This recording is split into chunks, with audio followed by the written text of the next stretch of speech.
King Charles and Queen Camilla paid a surprise visit to Pope Francis during their state visit to Italy. What more can you tell us about the visit? Yeah, so Charles and Camilla are on their state visit at the moment in Italy, and they were able to see the Pope yesterday overnight, and that was a surprise. It wasn't previously announced, and of course, you know, the Pope was on, in serious hospitalization.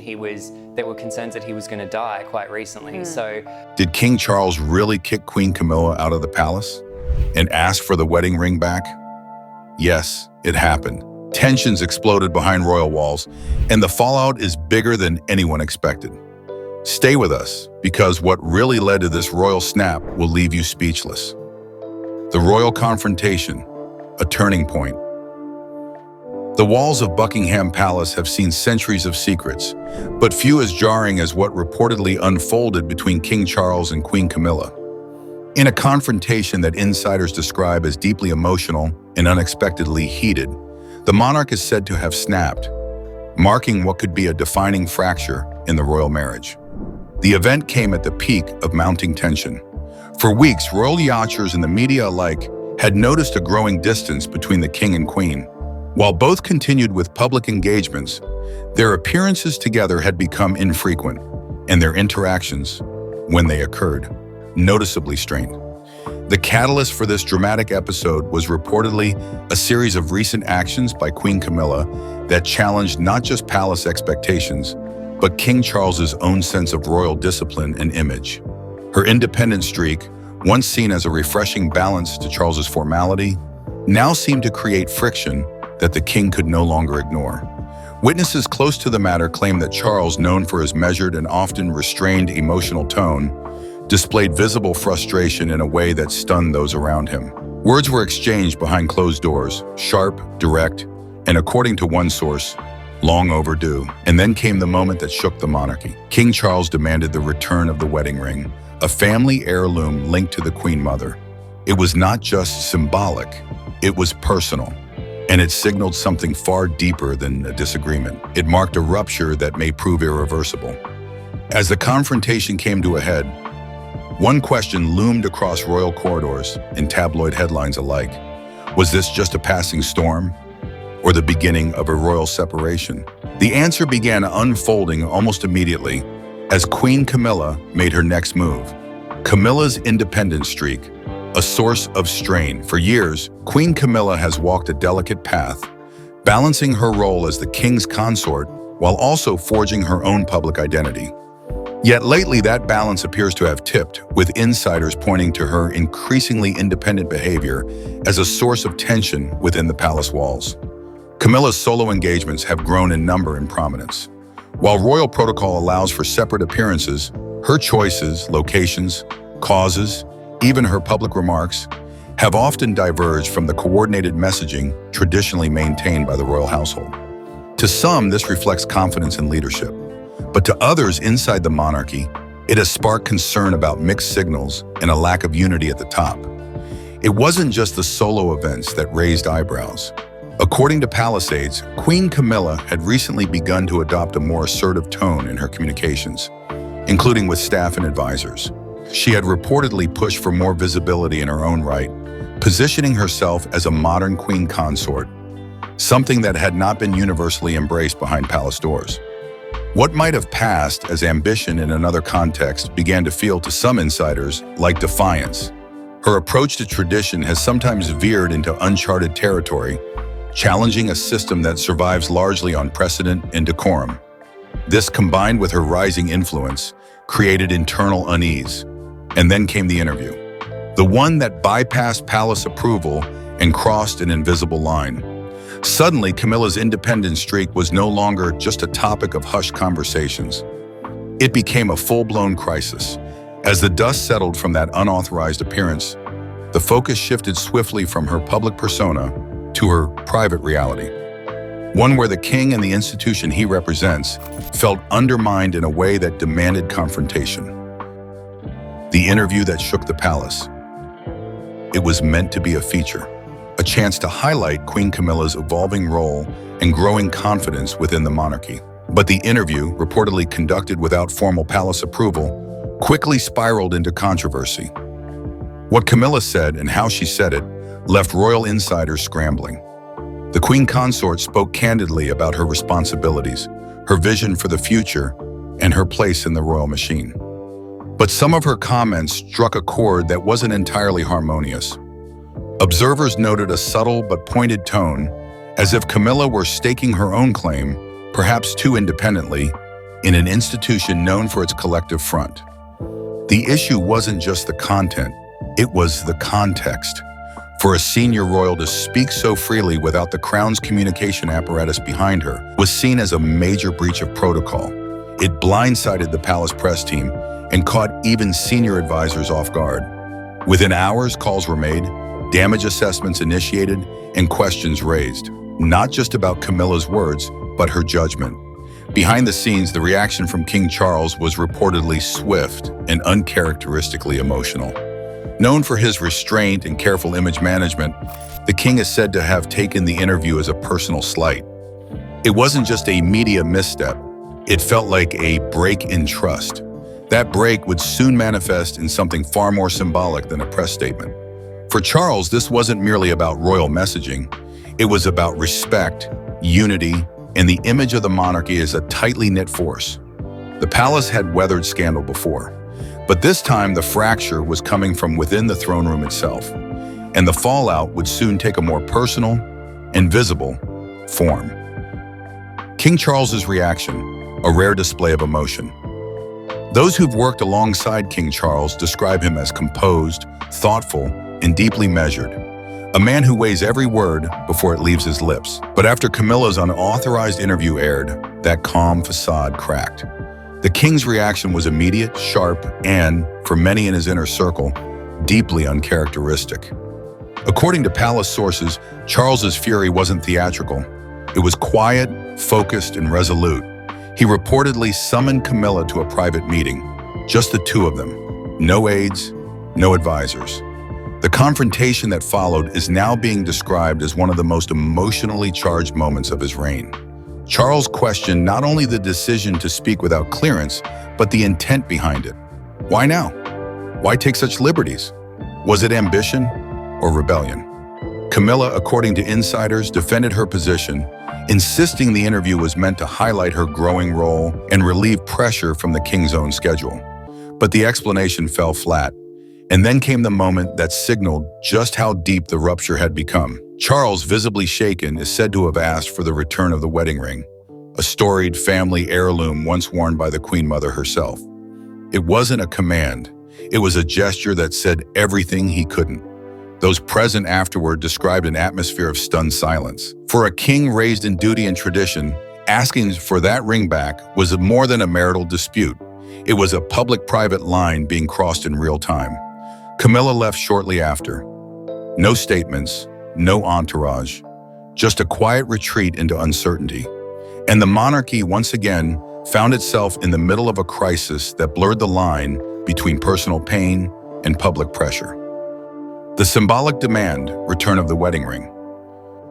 The wedding ring that Queen Camilla once received from King Charles wasn't just a symbol of their union, it was a physical link to royal continuity. Originally belonging to the Queen Mother, the ring carried with it the weight of legacy, lineage, and legitimacy. So when Charles asked for it back, it wasn't just a marital gesture. It was an act of symbolic unraveling. This ring wasn't chosen on a whim. It represented more than affection. It stood for acceptance. When Camilla officially entered the royal family, there were many who doubted her. The ring helped quiet that noise. It told the world she was more than a consort in name. She was family. Returning it, therefore, sent the opposite message. Palace aides were reportedly stunned by the request. In a family known for its stoicism, such a dramatic act is rare and telling. Sources close to the king described him as hurt but resolved. For Charles, this wasn't about anger. It was about boundaries, about preserving the institution at a moment when it seemed Camilla's choices were starting to contradict its principles. Camilla, in turn, complied without fanfare. She returned the ring quietly, privately. No public statements, no denials, no photographs. It was the first truly silent moment in a week of royal noise, and perhaps the most significant. Her departure from the royal residence followed soon after, marking the end of a chapter that once seemed solidified by time and persistence. The royal household scrambled to contain the narrative, but the gesture had already spoken louder than any press release could. The king had drawn a line, and in doing so, signaled that reconciliation, while still possible, would not come without deep reflection and change. The palace, for now, braces for what comes next. Camilla's departure, a quiet exit. Following the confrontation and the symbolic turn of the wedding ring, Queen Camilla's departure from the royal residence unfolded with little warning and even less ceremony. In a family known for managing optics with precision, her quiet exit was striking. There were no photographers, no convoys, no public acknowledgement, just the discreet movement of a woman stepping away from the heart of royal power. Sources say she left with only a few essential belongings, avoiding the formalities that usually accompany travel of any senior royal. This wasn't a diplomatic visit or a scheduled engagement. It was personal, and it carried the weight of something unresolved. Her silence was not just strategic, it was telling. Camilla, long accustomed to media scrutiny, seemed to understand that in this moment, less would say more. The departure left the palace in a suspended state. Staff, already shaken by the confrontation, were left unsure of next steps. Would she return? Was this temporary distance or something more definitive? No one could say for certain. What was clear, however, was that this wasn't business as usual. Camilla's absence, even if brief, sent a message not just to the public, but to the royal family itself. The conflict was real, the fracture undeniable, and the monarchy was once again facing the human cost of life behind the gilded gates. As news of her exit began to spread, attention quickly turned inward. The palace knew it had to act swiftly, not only to manage the growing media frenzy, but to preserve the image of stability the crown so desperately depends on. The palace in crisis mode. As the reality of the confrontation became clear, the palace moved into crisis mode. Behind closed doors, senior royal advisors convened with urgency, huddled in meetings meant to salvage both reputation and unity. The priority was immediate: contain the fallout before the headlines outpaced the facts. Within hours of Camilla's departure, communications teams were reportedly drafting internal memos and scenario-based responses. Contingency plans, long prepared for moments of scandal, were dusted off and reviewed. The goal wasn't just to manage press, it was to preserve the appearance of calm. Even as royal foundations trembled beneath the surface, Charles, though visibly shaken, resumed his public duties with composed determination. He greeted officials, delivered remarks, and posed for photographs, all while the press speculated about the silence behind palace walls. But insiders say the atmosphere inside was anything but calm. Staff whispered, advisors debated, and a growing sense of unease settled over the royal household. What complicated matters further was the nature of the fracture. This wasn't a scandal born of outside interference. It was a domestic rift, rooted in perception, independence, and an increasingly public divergence of purpose between the king and his queen. The palace's greatest challenge wasn't just messaging, it was mystery. The public didn't know what had happened, and so speculation filled the void. Every look, every canceled appearance, every vague statement became fuel for theories. And as royal aides worked to control the narrative, another layer of pressure emerged from within the family itself. Family dynamics, reactions from Princes William and Harry. Inside the palace, it wasn't just the staff who were reeling. The confrontation between King Charles and Queen Camilla sent ripples through the entire royal family, especially his sons. Prince William and Prince Harry, both accustomed to royal turbulence, reportedly reacted with a mix of shock and concern. William, ever the heir and guardian of the monarchy's public image, was said to be particularly unsettled. Though he had not always shared a warm relationship with Camilla, the abruptness of her departure raised alarms. The timing, the symbolism, the silence, it all hinted at deeper trouble. Sources suggest he sought immediate counsel with his father, urging discretion and unity in public appearances. Privately, however, he was reportedly concerned about how this would affect not just the crown, but the public's already fragile trust in it. Harry, though geographically and emotionally distanced from the core of the monarchy, was not untouched by the drama. From California, he reportedly reached out through private channels, attempting to gauge the seriousness of the situation. For a family already strained by years of miscommunication and mistrust, this crisis reintroduced a sense of shared vulnerability, however fleeting. Both princes understood the stakes. Another public fracture could accelerate the monarchy's slow erosion in the eyes of the public. And this wasn't about political scandal or policy misstep. It was emotional, raw, and inherently human. For a family that has spent generations projecting strength through unity, this moment marks something unfamiliar. The king stood alone. The queen was gone. And the princes, watching from different continents, were left to wonder whether this was the beginning of repair or the start of something irreversible. As the family grappled privately, the media world outside swelled with speculation, poised to devour whatever details emerged next. Media frenzy, public reaction, and speculation. The silence from the palace didn't slow the headlines, it fueled them. As soon as whispers of Queen Camilla's exit began to leak, news outlets around the world seized the story with ravenous intensity. What started as rumor escalated into front-page drama, complete with round-the-clock coverage, expert commentary, and a frenzy of public opinion. Social media erupted, hashtags trended, talk shows debated everything from marital politics to constitutional implications.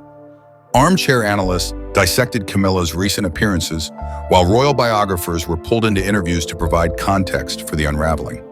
The news cycle had its story, and it wasn't letting go. Public reaction was as divided as it was impassioned. Some expressed sympathy for Charles, citing the pressures of balancing duty with personal life.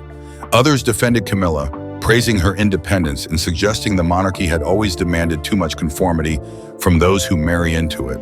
But beneath the noise, a more sobering tone began to emerge, one of concern. For all the drama, many saw this as a test of the monarchy's ability to weather emotional turbulence in an era of constant scrutiny. The question wasn't just about what happened, it was about what came next. Would the palace confirm the separation? Was this a momentary rift or something deeper? And what would this mean for the future of the monarchy in a world that's increasingly skeptical of its relevance? As the media flurry continued, commentators began drawing parallels, not just to modern-day couples under pressure, but to past royal crises that once shook the very foundations of the crown. The road to Queen Consort, Camilla's journey. To understand the weight of this moment, one must look back at the road Camilla traveled just to stand beside the king. Her journey from public pariah to Queen Consort was one of the most dramatic image reversals in modern royal history. And now it seemed that hard-won ground was suddenly slipping. For years, Camilla had fought an uphill battle. Initially cast as the other woman during Charles's marriage to Princess Diana, she spent decades trying to reshape her public image, first as a quiet companion, then as a dedicated royal partner. Her growing presence in charitable work and her measured public demeanor began to soften public sentiment. Slowly, the tide turned. By the time of Charles's accession, Camilla had secured her place. Official titles were granted, portraits updated, roles assigned. She was no longer the outsider, she was the queen. But even with that status, full public acceptance remained elusive. Camilla's popularity never matched that of her predecessor or her stepchildren, and every move she made was weighed with scrutiny. Now, as she retreats from the palace under a cloud of controversy, the fragility of that acceptance is laid bare. All the progress, all the years of careful image management hang in the balance. One misstep, one conflict, has reopened the door to old doubts and fresh criticism. Her future as Queen Consort is no longer guaranteed, not by role, not by title, and certainly not by public perception. And as her journey takes this unexpected detour, one question becomes inescapable. Did Camilla ever truly have a place within the monarchy? Or was her acceptance always conditional, fragile, fleeting, and ultimately reversible? That question now haunts the palace, and the public watching from afar. Historical parallels, echoes of past royal marital struggles. As whispers of turmoil between King Charles and Queen Camilla reached the public, it didn't take long for royal historians to draw parallels. This wasn't the monarchy's first marital crisis played out under the public's watchful eye. and it likely won't be the last. But the echoes of the past made this moment feel eerily familiar. People remembered the breakdown of Charles's marriage to Princess Diana, a saga that once shook the monarchy to its core. The tension, the media frenzy, the silent glances during public events. It all resurfaced in memory. Back then, it was a young heir and his charismatic, troubled wife. Now, it's a reigning monarch facing strain within his own court. There were also murmurs of Edward VIII's abdication. The moment love and duty collided so violently that a king chose the former, leaving the throne behind. While no one expects Charles to step down, the emotional undertones carry a similar weight. Personal relationships pulling at the threads of institutional continuity. These moments in royal history have shaped the monarchy's modern identity. They've shown how personal fractures can ripple outward, shaking confidence in an institution that depends on unity and symbolism. And now, the spotlight turns once again to how the royal family manages private crisis in a public world. But history doesn't just repeat, it teaches.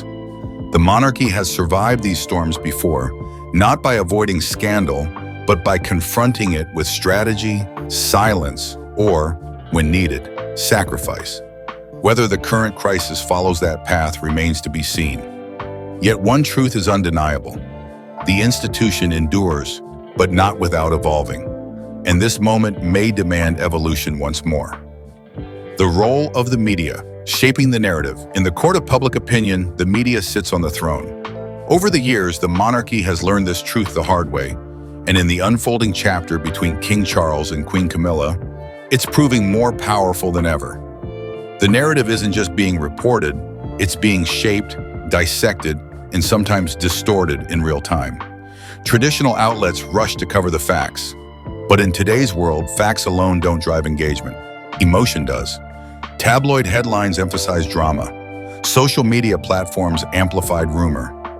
Every photo, every phrase, every facial expression became fodder for endless speculation. In this climate, silence from the palace wasn't just strategy, it was interpreted as confession. Royal advisors understand the stakes. For centuries, the monarchy survived by controlling its image. But now, image is no longer one-directional. The public isn't just watching, they're commenting, sharing, and rewriting the story themselves. Camilla's past, Charles's history, the family's fractures, nothing escapes the media machine. And in that swirl of coverage, perception becomes reality. Even the quietest moments are scrutinized for hidden meaning. A missed engagement is a sign of retreat. A joint appearance is read as reconciliation. Every detail, however small, adds fuel to the narrative fire. In such an environment, timing matters, messaging matters, and most importantly, consistency matters. The palace faces a delicate task: communicate enough to shape the story without revealing too much. Maintain privacy without losing public trust. Because in this era, control isn't just about managing the press, it's about managing the pace, tone, and emotional weight of the story itself. And in the royal family's most vulnerable moments, the media is no longer just an observer, it's a participant. Potential implications for the monarchy. As the royal household works behind the scenes to contain the fallout from the confrontation, larger questions loom over Buckingham Palace. This isn't just a marital crisis, it's a moment that could influence the future trajectory of the monarchy itself. When a king and queen appear divided, the image of unity the institution depends on begins to crack. Succession conversations, once relegated to distant hypotheticals, are suddenly finding their way back into private meetings. King Charles's reign was meant to be a stabilizing bridge between eras, an era of tradition handed off to modernity through Prince William. But personal unrest has a way of accelerating timelines. If instability persists, will the calls for a younger, more relatable monarch grow louder? Public support is another concern. The monarchy exists not by force but by favor. Its power is symbolic, derived from tradition and upheld by a population willing to believe in its relevance.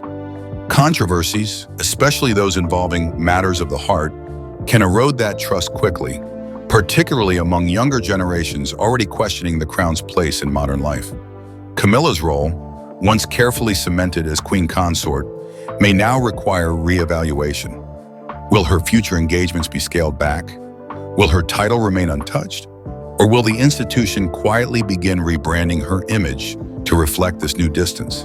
Each move will have consequences, not just in headlines, but in history books.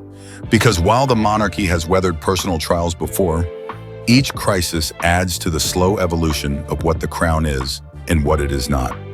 In this uncertain moment, the royal family must decide not only how to protect its own, but how to protect the very idea of monarchy.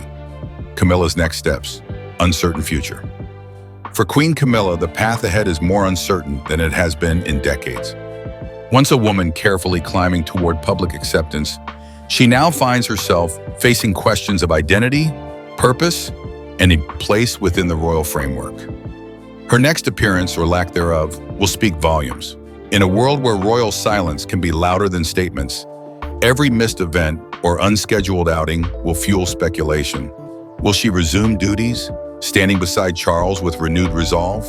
Or will her engagement subtly diminish, signaling a quieter phase of her royal life?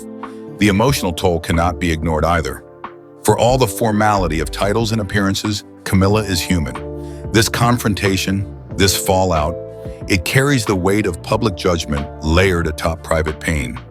Insiders say she has retreated into reflection, weighing the cost of remaining versus the freedom of stepping back. And yet, she has navigated storms before. Her journey has always been defined by resilience, surviving scrutiny, skepticism, and scandal. Whether that resilience will guide her toward reconciliation or lead her to redefine her royal role remains to be seen. What's clear is that Camilla's future will no longer be written solely by palace aides or press releases. It will be shaped by choice, hers and the crown's. The queen consort may remain in name, but titles mean little without presence. And presence in the royal world is everything. The path forward, reconciliation or separation. As the dust begins to settle, the central question remains. Is this a temporary rift or the first step toward a royal separation? The answer lies not just in what happens publicly, but in what occurs behind palace doors, where the most consequential decisions are made in silence. Some insiders suggest there's still room for reconciliation. That time, distance, and discretion might cool the tension, that the return of the ring was not an end, but a message, a plea for reset. Others, however, see the damage as too deep, the symbolism too stark to ignore. For the monarchy, either path carries risk. Reconciliation could restore stability, but only if handled with humility and transparency. A public reunion must not feel staged or strained. It must feel real, genuine. Anything less risks further erosion of trust. On the other hand, separation would trigger a tidal wave of constitutional questions. What would it mean for Camilla's title, for future coronation plans, for public support? Would Charles reign alone? Would history repeat itself in the shadow of past royal divorces? There is no clear precedent, only choices and consequences. For now, the palace remains silent. King Charles continues his duties with practiced poise. Camilla, out of sight, remains at the center of a storm she never intended to cause. And the public, watching with both sympathy and scrutiny, waits for clarity. Reconciliation, separation. The next chapter of this royal story is still unwritten, but whatever comes next will leave a mark, not just on two people, but on a legacy centuries in the making.